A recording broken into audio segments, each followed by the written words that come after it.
Good morning. কেমন আছো সবাই? আজকে না 12ই আষাঢ় 1432, আজ শুক্রবার, ইংলিশে 27 জুন 2025। ডেটটা আমি এরকম করে কেন বলছি বলো তো? আজকে না রথযাত্রা। রথযাত্রা আমাদের এক প্রাচীন এবং পবিত্র উৎসব। এই দিনে মানুষ ভগবানের রথ টেনে নিয়ে যায়।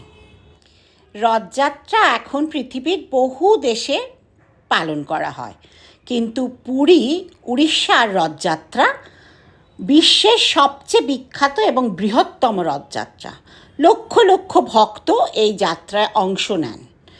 পুরীর জগন্নাথ মন্দির থেকে গুন্ডিচা মন্দির পর্যন্ত নিয়ে যাওয়া হয় এই রথ। রথযাত্রা নিয়ে গল্প করতে আমি বসিনি তোমাদের কাছে। সকালবেলার আকাশটা দেখো, আষাঢ়ের আকাশ তো একেবারে ঘন কালো মেঘে ঢেকে রয়েছে। বৃষ্টি আজকে হবেই। রথযাত্রার দিন বৃষ্টি হয় না এরকম আমরা ছোটোবেলা থেকে কোনো দিনও দেখিনি। ওই দেখো, বলতে না বলতেই ঝমঝম করে বৃষ্টি নেমে গেল।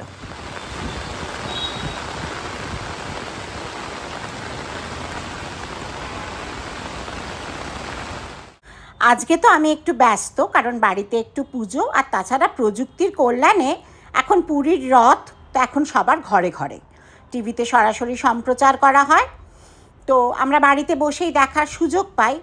কিন্তু কালকে বিকেল 5টার সময় আমি আসবো তোমাদের সঙ্গে গল্প করতে লাইভে।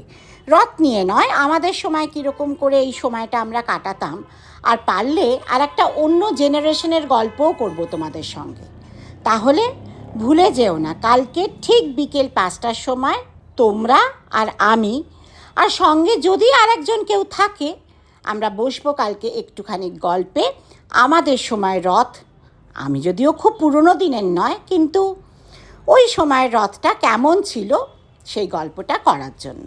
তোমরা সবাই এসো, জয়েন করলে আমার খুব ভালো লাগবে। আর আজকের দিনটার জন্য বললাম জয় জগন্নাথ। সবাই ভালো থেকো, সবাই সুস্থ থেকো।